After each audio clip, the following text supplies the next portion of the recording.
buenas noches. Estamos aquí recordando el evento más importante de la historia del universo. Así que vamos a recordar lo que pasó hace 2000 años. ¿Y por qué no nos ponemos de pie para leer su palabra y luego empezar la predicación? Así que vamos a leer en Génesis capítulo 22, versículo del 1 al 19. Génesis 22 del 1 al 19.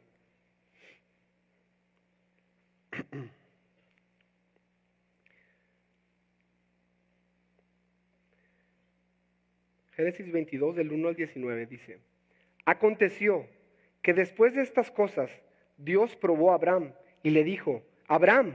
Y él respondió: heme aquí. Y Dios dijo: toma ahora tu hijo, tu único, a quien amas, a Isaac, y ve a la tierra de Moría, y ofrécelo ahí en holocausto, sobre uno de los montes que yo te diré. Abraham se levantó muy de mañana, aparejó su asno, y tomó con él 2 de sus mozos, y a su hijo Isaac, y partió leña para el holocausto, y se levantó, y fue al lugar que Dios le había dicho. Al tercer día alzó Abraham los ojos y vio el lugar de lejos. Entonces Abraham dijo a sus mozos: quedaos aquí con el asno, yo y el muchacho iremos hasta allá. Adoraremos y volveremos a vosotros. Tomó Abraham la leña del holocausto y la puso sobre Isaac, su hijo. Y tomó en su mano el fuego y el cuchillo, y los dos iban juntos. Y habló Isaac a su padre, Abraham, y le dijo: Padre mío. Y él respondió: heme aquí, hijo mío. Y dijo Isaac: aquí está el fuego y la leña, pero ¿dónde está el cordero para el holocausto? Y Abraham respondió: Dios proveerá para sí el cordero para el holocausto, hijo mío. Y los dos iban juntos. Llegaron al lugar que Dios les había dicho, y Abraham edificó ahí el altar, arregló la leña, ató a su hijo Isaac y lo puso en el altar sobre la leña. Entonces Abraham extendió su mano y tomó el cuchillo para sacrificar a su hijo. Mas el ángel del Señor lo llamó desde el cielo y dijo: Abraham, Abraham. Y él respondió: heme aquí. Y el ángel dijo: no extiendas tu mano contra el muchacho, ni le hagas nada, porque ahora sé que temes a Dios, ya que no me has rehusado tu hijo, tu único. Entonces Abraham alzó los ojos y miró, y aquí vio un carnero detrás de él trabado por los cuernos en un matorral. Y Abraham fue, tomó el carnero y lo ofreció en holocausto en lugar de su hijo.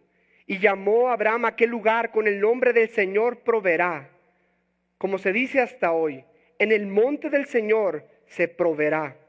El ángel del Señor llamó a Abraham por segunda vez desde el cielo y dijo: por mí mismo he jurado, declara el Señor, que por cuanto has hecho esto y no me has rehusado tu hijo, tu único, de cierto te bendeciré grandemente y multiplicaré en gran manera tu descendencia como las estrellas del cielo y como la arena en la orilla del mar, y tu descendencia poseerá las puertas de sus enemigos, y en tu simiente serán bendecidas todas las naciones de la tierra, porque tú has obedecido mi voz.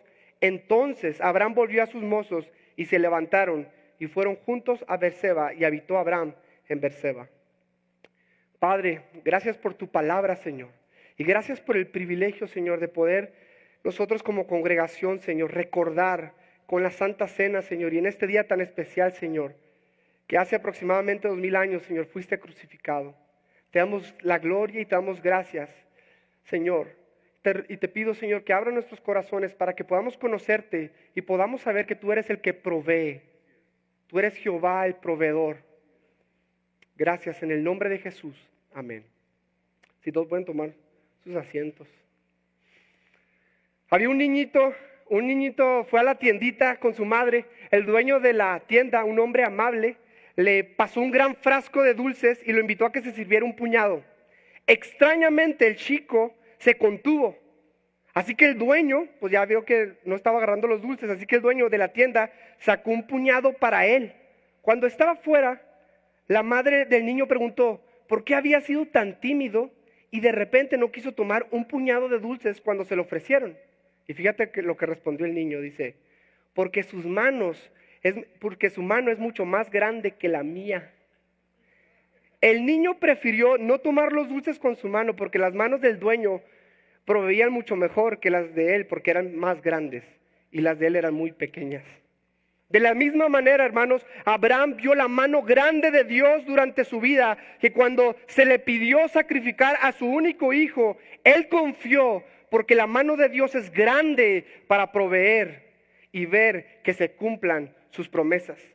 En esta noche, mi tarea es para que por medio del poder del Espíritu Santo y por medio de su palabra, ustedes sean convencidos de que debemos de confiar en Dios, que nos proveerá todo lo necesario para la salvación y la vida cristiana, ya que Él ha provisto el mejor y verdadero sustituto, Jesús.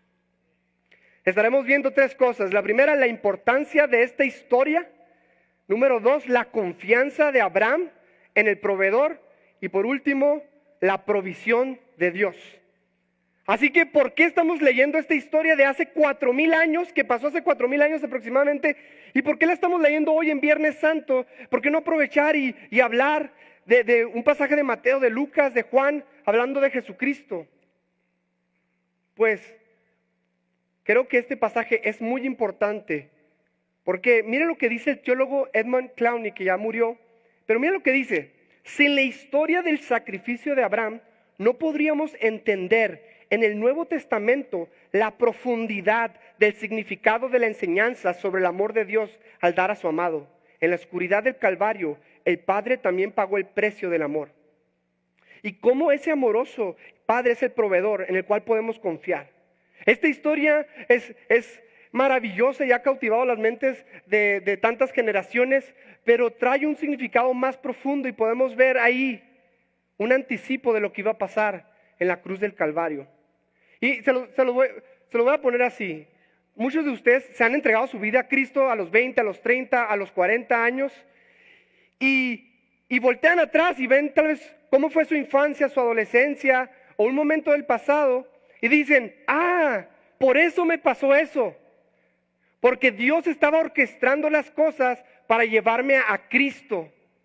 Y ahora con el conocimiento de Cristo ya interpretamos nuestra vida pasada a esa luz.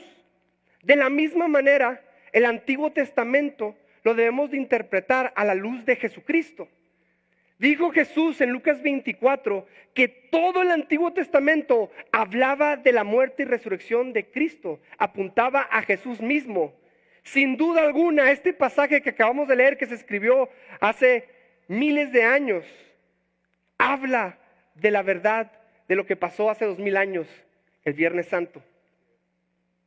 Entonces, este pasaje se encuentra en el libro de Génesis, el primer libro de la Biblia, y aquí vemos cómo el plan de Dios para el hombre, para Adán y Eva, era, Dios creó a Adán y Eva para que reflejaran el amor y la justicia de Dios, para que se multiplicaran y llenaran la tierra del conocimiento de la gloria de Dios, como las aguas cubren la mar. Ese era el propósito de Dios, que toda la tierra sea llena de hombres y mujeres que le reflejaran. La gente pregunta, normalmente, yo me he topado mucha gente que me dice: ¿por qué si Dios es bueno, por qué hay tanta maldad? Y la respuesta es lo que pasó con Adán y Eva. Adán y Eva pecaron. Dios les dijo: no comas del fruto del conocimiento y el bien y el mal, porque el día que comieres de ese fruto, ese día morirás. ¿Y qué hicieron? Comieron. ¿Sabes por qué hay tanta maldad? La respuesta es por culpa de Adán, por culpa de nosotros. ¿Por qué hay depresión, hermanos? Por culpa del pecado de nosotros. ¿Por qué hay tristeza? Por el pecado. ¿Por qué hay angustia? Por las deudas. ¿Por qué mis hijos son rebeldes? ¿Por qué mi esposo me contesta siempre enojado? ¿Por qué mi esposa constantemente me quiere manipular? Por el pecado que heredamos de Adán y Eva. Todo tiene su raíz en el pecado que cometieron los primeros seres humanos.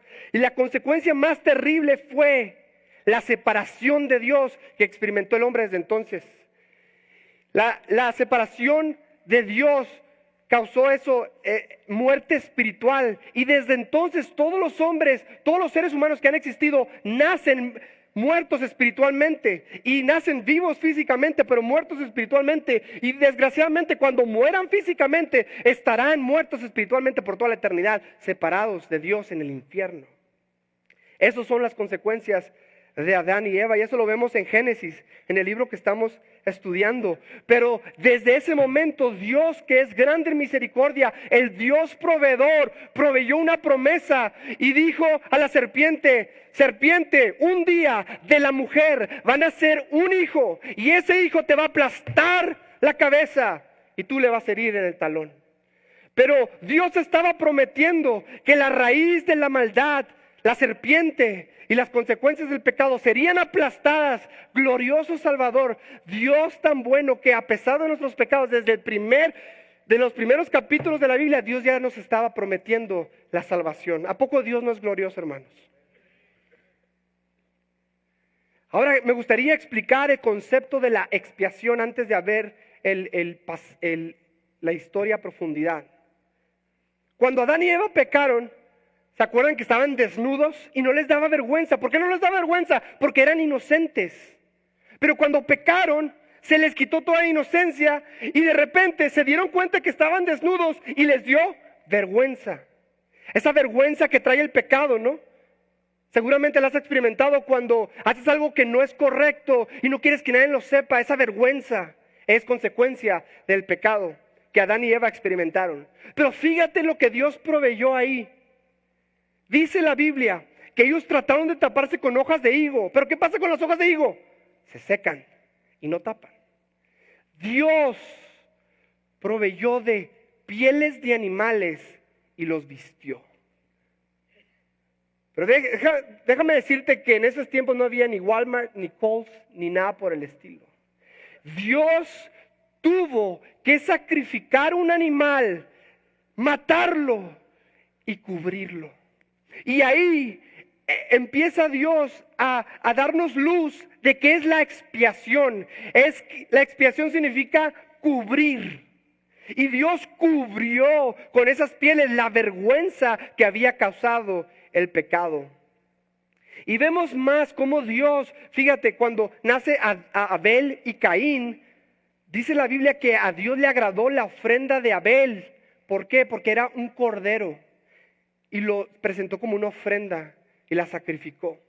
Y Dios nos muestra desde el principio que le agradaba la muerte de los animales.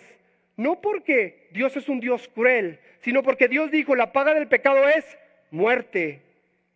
Y Dios en su misericordia, para no matar al hombre, Dios provee que por medio del sacrificio de animales se podía cubrir.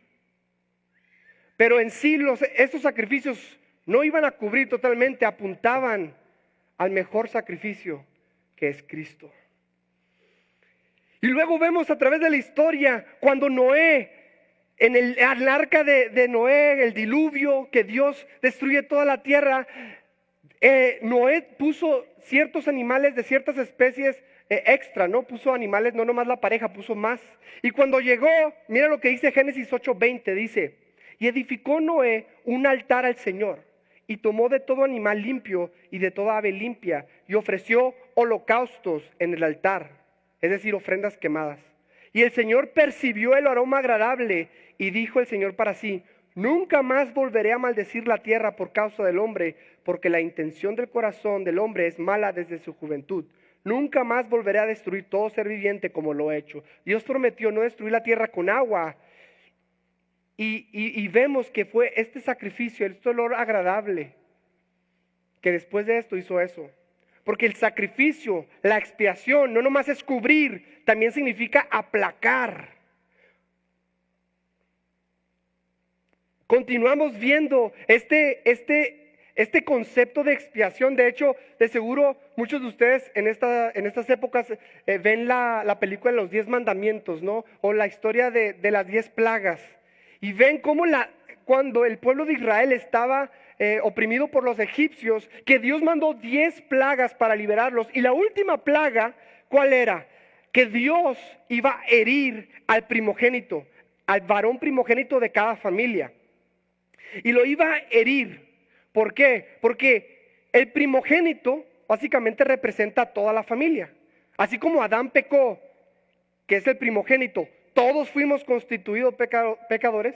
El primogénito de cada familia representaba a toda la familia. Entonces Dios iba a herir de muerte a cada primogénito de cada familia.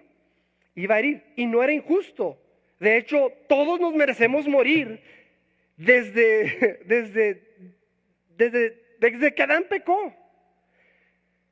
Pero Dios en su misericordia, mira lo que proveyó, dijo, miren, para que no los hiera el ángel de muerte, agarren un corderito sin mancha de 1 año, sacrifíquenlo, y con la sangre del cordero pónganla sobre el marco de la puerta, y cuando venga el ángel de muerte a herir de muerte, porque la causa del pecado es muerte, entonces iba a herir, iba a ver la sangre, iba a ver, aquí ya está satisfecha la ira, aquí ya hubo sangre derramada, y el ángel de muerte iba a pasar sobre esa casa. Por eso en inglés se llama Passover, que pasó de largo. Entonces, el concepto de expiación significa proteger. ¿Proteger de qué? De la ira. Eso es lo que significa. Pero miren, hermanos, el autor de Hebreos claramente dice, miren lo que dice en Hebreos 10:4, es imposible que la sangre de los toros y de los machos cabríos quite los pecados. Estos animales no podían quitar los pecados, pero Hebreos 10:1 nos explica qué eran estos sacrificios. Dice, todos estos eran un tenue anticipo de las cosas buenas por venir. Era sombra de lo que venía, era como un preview. Ya saben que ahorita hay trailers, ¿no? De las películas que van a salir y todos, oh mira, ya va a salir la película de los Avengers y todos ven los trailers y ya saben un poco de lo que se va a tratar. Pues estos sacrificios eran un anticipo, eran trailers para ver lo que iba a pasar en un futuro que hoy estamos celebrando. Entonces aquí es donde entramos a la historia que estamos leyendo. Pero mira, los primeros 11 capítulos tratan de lo que les acabo de decir. Y luego, recuerden que el propósito de Dios es que el hombre y la mujer se multiplicaran y reflejaran a Dios por toda la tierra. Y toda la tierra sería bendita, sería llena de conocimiento de su gloria. Pero eso fue manchado por el pecado. Pero el propósito de Dios, ¿quién lo estorbará? Nadie. Entonces Dios escoge en el capítulo 12 de Génesis a un hombre, Abraham.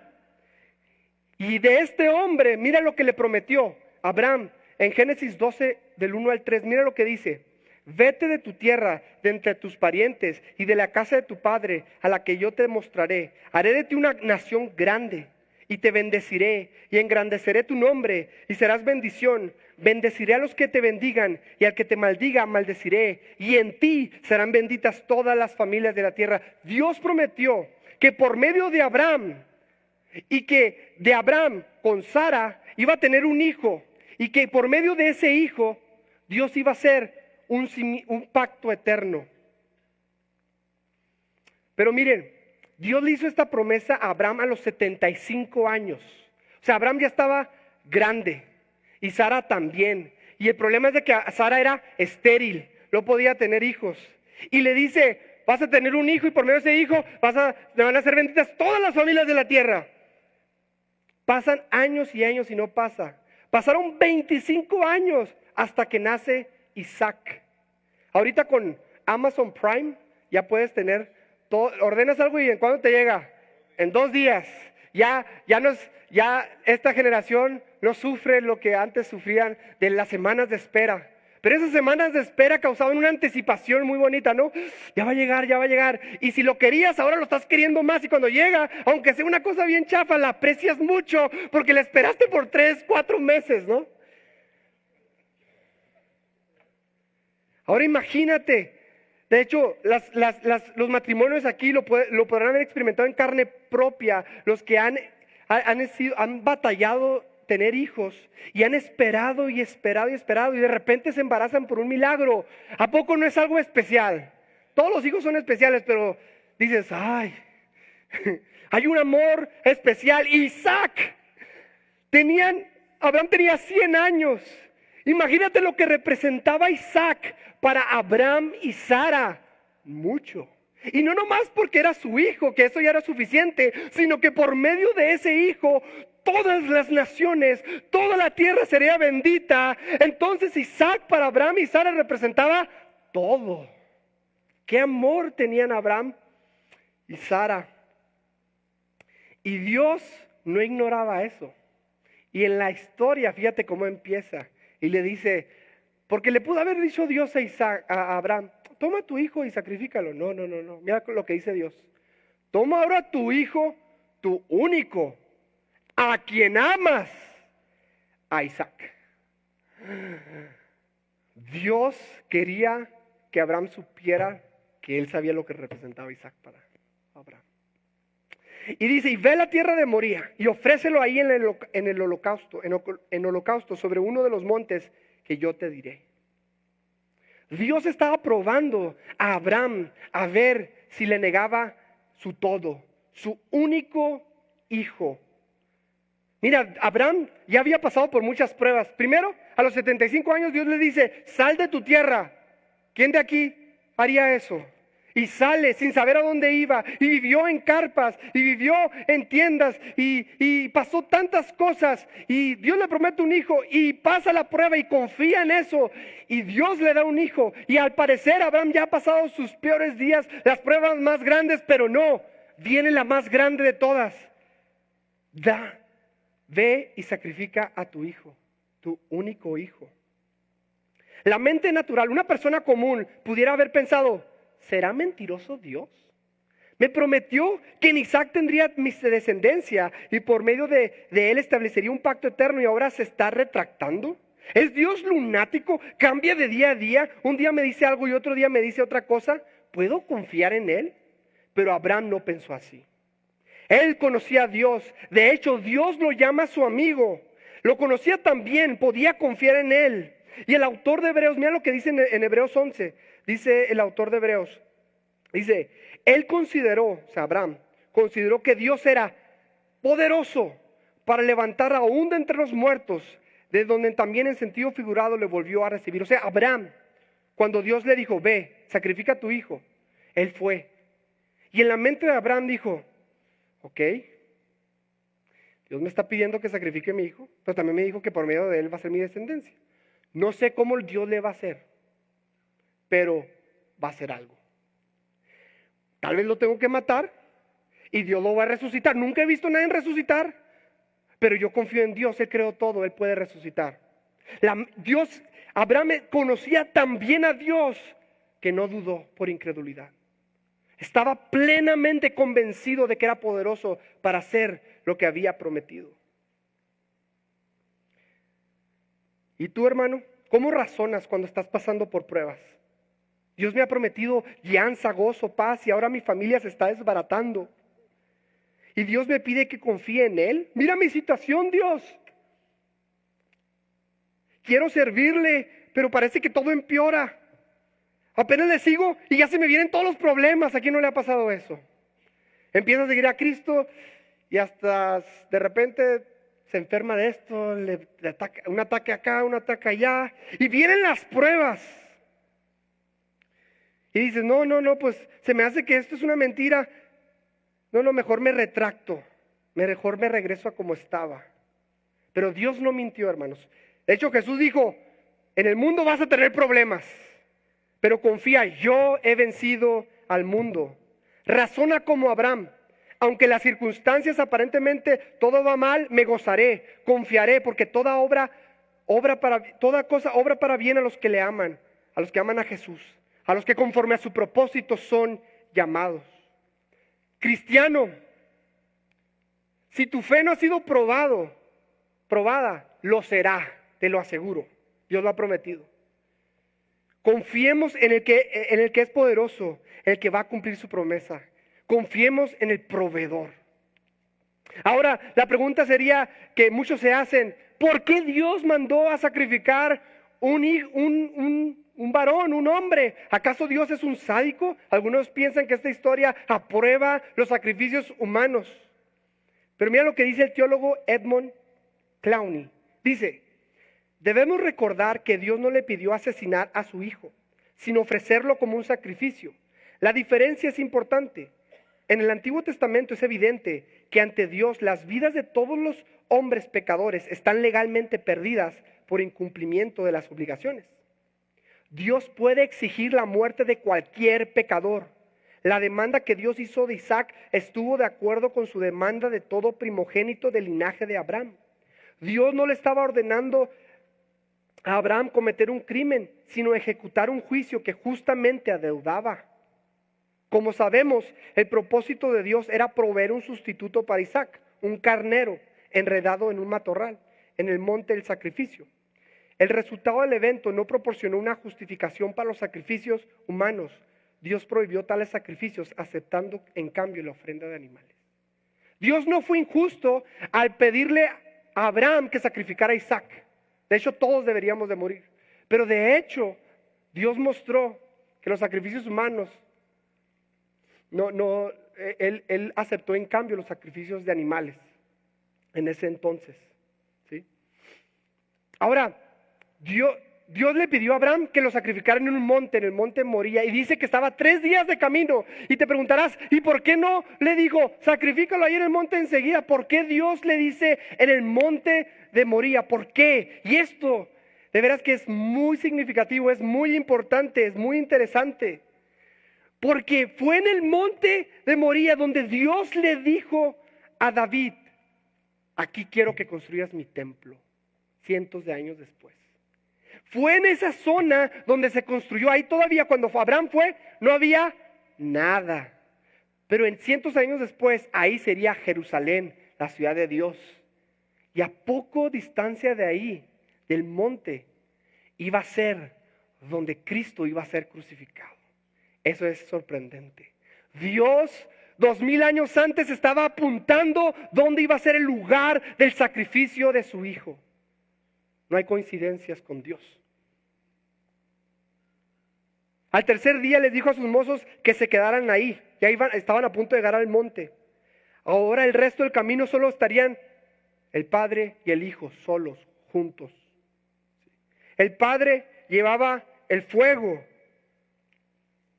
llevaba un cuchillo.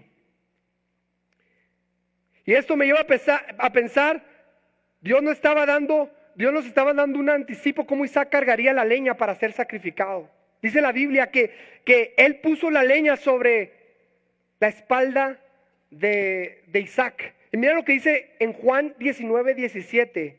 Tomaron pues a Jesús y él salió cargando su cruz al sitio llamado el lugar de la calavera, que en hebreo se dice Gólgota. Isaac estaba siendo una sombra de aquel que no iba a cargar leña, sino su misma cruz. De hecho, es sorprendente si nos podemos ver, James Montgomery Boyce, un pastor que ya falleció, muestra cómo es la similitud de Isaac y de Jesús en muchos puntos de sus vidas. Me gustaría hablar de 6, nomás para que podamos ver la conexión entre Isaac y Jesús. Número 1, Isaac y Jesús, ambos fueron la simiente prometida y el hijo prometido. Isaías 7:14 promete acerca de Jesús que iba a nacer de una virgen. Número 2, hubo un periodo de espera entre la promesa y su cumplimiento. A Abraham le prometieron su hijo y nació 25 años después. Prometieron a Jesús en Génesis 3:15 y 4000 años de espera nació Jesucristo. Número 3, cuando se le anunció a Sara y a María acerca de que tendrían un hijo, Sara respondió, ¿cómo voy a tener un hijo a esta edad? Y María respondió algo similar, ¿cómo si soy virgen? Y Dios respondió en ambas con una declaración de la omnipotencia de Dios, de que Dios es poderoso para hacerlo. Ambos nombres eran simbólicos, y fueron dados a conocer antes de que naciese. El nacimiento ocurrió en el tiempo designado. En Génesis 18:14 dijo, por este tiempo, en el próximo año tendrás un hijo. Y en Gálatas 4:4, Pablo dice, pero cuando vino la plenitud del tiempo, Dios envió a su hijo nacido de mujer, nacido bajo la ley. Los dos nacieron en el tiempo exacto, en el momento exacto. Y esto me hace recordar, cuando Dios provee, no provee ni tarde ni antes, sino en el momento exacto, hermanos. Número 6, ambos nacimientos requerían un milagro. En Isaac, pues de que Sara estaba estéril y grande, pero en el de María ni siquiera tenía era virgen y fue concebido por el Espíritu Santo. Y esas son solo algunas de las similitudes que encontramos entre Isaac y Jesús. Entonces mira, imagínate esta escena, solo subiendo la montaña está el hijo amado, el único hijo, probablemente en sus años de adolescencia, cargando en su espalda un montón de madera. Preguntó lo lógico: aquí está el fuego, papá, aquí está un montón de madera, leña, pero ¿dónde está el cordero para el holocausto?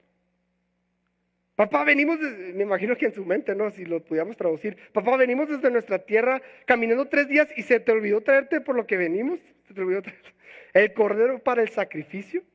Abraham sabiamente y confiadamente, mira cómo respondió. Le dice, basado en su relación y su conocimiento de Dios, le dice: Dios proveerá. Literalmente la palabra en hebreo proveerá significa Dios verá. Dios verá que se cumpla lo que he dicho, lo que Él ha dicho. Qué maravilloso. Dios no es como nosotros, que nos estamos comiendo las uñas. ¿Qué va a pasar? Dios está viendo en la eternidad. Porque Dios ve el pasado, el presente y el futuro al mismo tiempo. Y Dios está viendo. Y Él va a proveer en el momento exacto. Hermanos, ¿tenemos esa confianza en Dios? Nosotros confiamos a medida que conocemos. Y si no confiamos en la provisión de Dios, y saben, mucha de la depresión, mucha de la angustia y de la ansiedad es por falta de confianza en Dios. ¿Y sabes por qué no confiamos en Dios? Porque no le conocemos. Si viene un adolescente aquí y me dice: Jorge, ¿me prestas tus llaves? Yo le voy a decir: claro que no, porque no lo conozco. Se las va a llevar y me va a chocar mi carro, tan bonito que es. No se crean, no está muy bonito, pero Dios ha provisto. Pero en cambio, si llega un amigo, ¿no? Si llega Jaime y me dice: Jorge, ¿me prestas tu carro? Yo le digo: claro que sí, porque lo conozco. Y si lo choca, sé que puede pagar por él. Lo conozco, por lo tanto confío. ¿Sabes por qué no confiamos a veces en el Señor, hermanos? ¿Sabes por qué hay tanta angustia? Por eso. Porque no estamos meditando en su palabra de día y noche. No estamos conociéndolo. No estamos pasando comunión con nuestros hermanos. No estamos deleitándonos en la predicación y estando continuamente pensando en Él. No le conocemos y por lo tanto angustia. Y mira lo que dice. Entonces Abraham extendió su mano y tomó el cuchillo para sacrificar a su hijo. Ese cuchillo que probablemente iba directamente al corazón. La Biblia no dice, ¿no? Su amado, su único, su todo. Ahí con esa plena confianza en Dios, el ángel del Señor le dijo: Abraham, Abraham, detente. Detente, ya sé. Dios ya sabe. Dios ya sabía, ¿no? Pero había probado la fe de Abraham. Y Abraham había mostrado que para Dios Él no le negaba su todo, su único hijo. Y mira lo que le dice el ángel del Señor, dice: no le hagas nada porque ahora sé que temes a Dios. ¿Sabes? Es importante ver que la evidencia de que temes a Dios, de seguro si yo les pregunto a ustedes: ¿quién de aquí teme a Dios? Todos van a decir: amén. ¿Sabes cuál es la evidencia de que temes a Dios? Aquí, según este pasaje, dice que no le negaste ni a tu propio hijo. ¿Le niegas? ¿Qué área le estás negando a Dios? ¿Tus amigos, tu mamá, tu tía, tu esposo, tu hijo, tu carrera, el trabajo de tus sueños, la casa de tus sueños, el retiro perfecto? ¿Qué le estás negando a Dios? ¿Temes a Dios? Jesús lo dijo en otras palabras: si alguno viene a mí y no aborrece a su padre y madre, a su mujer e hijos, y a sus hermanos y hermanas, y aún su propia vida, no puede ser mi discípulo. Pablo dijo: lo tengo todo por basura. Esto no significa que no ames a tu familia. De hecho, Dios dice: ama a tu prójimo como a ti mismo. Lo que significa es de que tu amor por Dios debe ser tal que si Dios te pide cualquier cosa, tú se la das, tú se lo rindes. Y no le niegas a Dios nada. Sin reservas. De hecho, los discípulos en una situación similar le dijeron a Jesús: Jesús, ¿quién pues podrá ser salvo? O sea, tal vez tú dices: pues está difícil esto, está imposible. Pero Jesús da la buena noticia y dice, para lo que el hombre es imposible, para Dios es posible.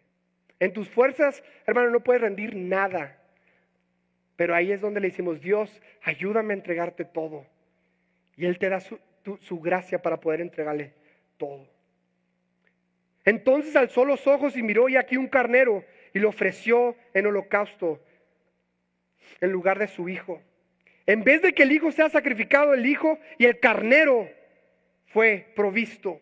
Y ahí fue donde llamó Jehová, se llamó por primera vez el nombre de Dios, Jehová Jireh, que significa el Señor proveerá. Y se hizo un dicho esto, dice, en el monte del Señor se proveerá. Ahora, siempre en mi vida me había hecho esta pregunta, no sé si te la habías hecho, pero esta pregunta y ahora que me puse a investigar, creo que encontré la respuesta, y es la respuesta más majestuosa y gloriosa. Le dice Abraham, le dice Isaac, aquí la leña, aquí el cuchillo, aquí el fuego, ¿dónde está el cordero? ¿Y qué le dice Dios? ¿De qué le dice Abraham? Dios proveerá el cordero. Y de repente, ¿qué es lo que sale ahí en el matorral? Un carnero. Y un carnero no es un cordero. Un carnero, ¿sí saben lo que es un carnero? Los Ram, ¿sí? Si tienes una Dodge Ram, ahí esos, ¿no? O sea, esos que tienen los cuernitos así. No es un cordero. ¿Y por qué? Algunos estudiosos de la Escritura piensan y creen, y yo también creo, que Dios quiso hacer una declaración ahí. Este es un carnero, es una sustitución para Isaac, pero yo voy a proveer en este monte el mejor y verdadero cordero. Y no por coincidencia, Isaías profetizó 700 años antes de Jesús, y profetizó en Isaías 53:7, dice, fue oprimido y afligido, pero no abrió su boca, como cordero que fue llevado al matadero, y como oveja que ante sus trasquiladores permanece muda, no abrió su boca. Y Juan el Bautista, el que fue designado por Dios para preparar el camino de Jesucristo, ¿sabes cómo introduce Juan el Bautista a Jesucristo mismo? Dice, he aquí el Cordero de Dios que quita el pecado del mundo.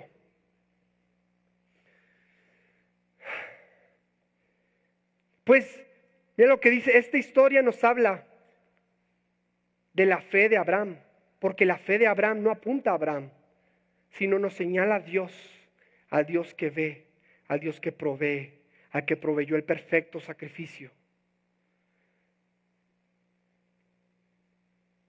Pero mira, esto es lo que más me conmueve, hermanos. Imagínate la angustia, y ahí está Abraham a punto de sacrificar a Isaac. Y escuchó las más bellas palabras, Abraham, Abraham, detente. Pero cuando el Padre Celestial y el Hijo estuvieron en el monte de Calvario, Dios alzó el cuchillo celestial. Y ahí no hubo ninguna voz. Jesús le dijo, Padre, si es posible, pasa de mí esta copa. Pero hubo silencio. Ahí no hubo un detente. Deténganse, romanos, no lo crucifiquen. Va a haber otra provisión. Hubo un silencio. Porque Jesús era el Cordero.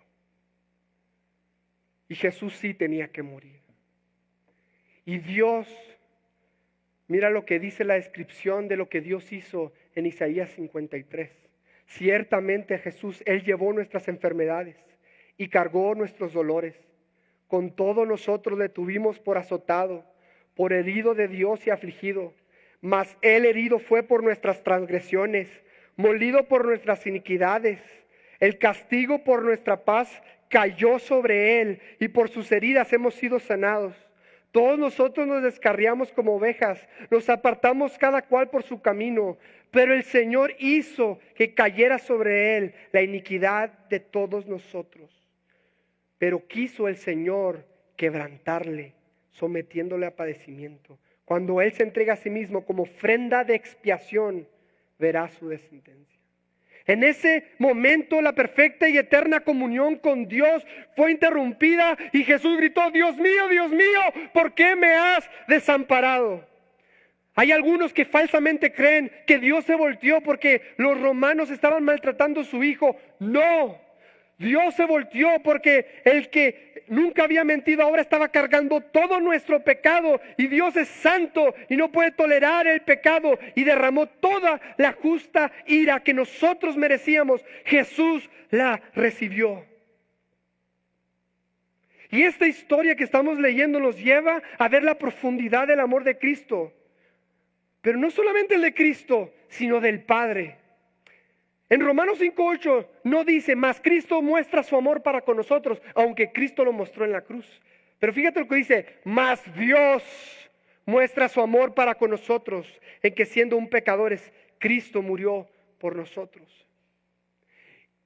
Y espero que después de analizar y estudiar y meditar en la historia de Abraham y Isaac, el más famoso versículo de todos los tiempos cobre un sentido fresco y nuevo. No que tenga algo nuevo, sino que a veces por repetir tanto se nos hace algo común, pero no es nada común este versículo. Y lo voy a leer, Juan 3:16. Dice: porque de tal manera amó Dios al mundo, que dio a su Hijo unigénito, para que todo aquel que crea en Él no se pierda, mas tenga vida eterna. Dios proveyó.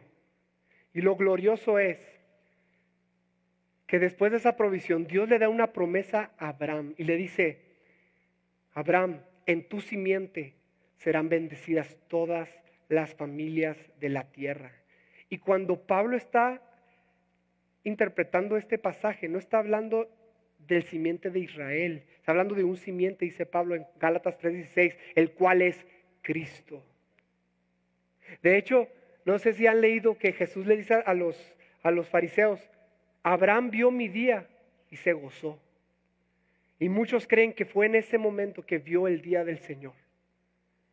Qué mejor descripción, ¿no? Pero dice la Biblia que por medio de simiente serán benditas todas las familias de la tierra. ¿Cuál es la bendición? ¿No son casas? ¿Serán carros? ¿Dinero? ¿Mucha salud aquí en la tierra? No. ¿Sabes cuál es la bendición? Pedro lo explicó perfectamente en Hechos 3:26. Dice: para vosotros en primer lugar Dios, enviando resucitado a su siervo, le ha enviado para que os bendiga, a fin de apartar, mira qué es la bendición, a fin de apartar a cada uno de vosotros de sus caminos pecaminosos. La bendición que Dios promete es de que ya no vivamos para nosotros, sino para aquel, para que dejemos nuestros caminos pecaminosos, nuestro pecado de vivir para nosotros mismos, y que vivamos para la gloria del Rey. Esa es la bendición verdadera. Así que yo quiero hablar a los creyentes. Mira lo que dice, mira la promesa de Romanos 8:32. Y con esto termino. Dicen que Pablo estaba aludiendo a este pasaje que acabo de leer de Génesis, ¿no? Dice: el que no escatimó ni a su propio Hijo, Dios, sino que lo entregó por todos nosotros, ¿cómo no nos concederá también con Él todas las cosas? Y estaba meditando en este pasaje y qué bella relación de Dios. Dios nos puede decir: deme todo, y Él no nos tiene que dar nada, porque Él es Dios. Pero ¿sabes cuánto Dios dio? No dio 50 ni 90, dio todo. Y esto me hace pensar en el pacto matrimonial, ¿no? Imagínate que estás en los votos matrimoniales y dice: yo te prometo en las buenas y en las malas, en la salud y en la enfermedad. Y luego de repente la novia dice: yo no sé si me convenga. ¿Habría ese matrimonio? No. Para el matrimonio, para el pacto matrimonial, tiene que ser una entrega total de ambas partes. Y para la entrega con Cristo, tiene que ser una entrega. Él ya lo entregó todo. Hermano, ¿lo estás entregando todo? Y la bendición es: Él nos da todo lo que necesitamos. Para la vida cristiana nos da el gozo. Pídeselo. Nos da la paz, pídesela. Nos da el amor, pídeselo. Nos da la mansedumbre, la templanza, la benignidad y todo lo necesario para vivir esta vida cristiana. Nos da su palabra que tiene todas las respuestas para las que necesitamos en esta vida. Dios proveyó para el cristiano, pero tú que no conoces a Cristo, que ahorita dices, yo he venido a la iglesia mucho tiempo, o es la primera vez que vengo, o nomás vine porque es Viernes Santo, pero yo realmente no le he entregado todo. Hoy te quiero invitar y te quiero rogar. Él ya proveyó el Cordero. ¿Qué más muestra de amor queremos, hermanos? Si no has entregado tu vida a Cristo totalmente, y no hablo de venir los domingos, hablo de una entrega total. Hoy, entrégaselo a Él. Podemos confiar en Él. Podemos confiar en Él. Así que exaltemos y vivamos, no nomás el Viernes Santo, sino todos los días de nuestra vida, recordando este sacrificio glorioso. Vamos a orar. Padre, gracias. Gracias por tu amor. Gracias por tu amor, Señor. Que no rehusaste, no escatimaste a tu único Hijo, a tu amado, sino que lo entregaste por todos nosotros. Gracias por tu provisión. Yo te pido, Señor, que nos perdones por no conocerte y no confiar en ti, Señor. Yo te ruego que cada uno de los que están aquí, que no te conoce como el proveedor, que hoy te conozca. Y los que ya te conocen, que puedan profundizar en esto, Señor. Y que ninguno de aquí sea tibio, sino entregado totalmente para tu gloria y honra. Te damos toda la gloria al único Cordero, al Cordero inmolado que es digno por todos los siglos.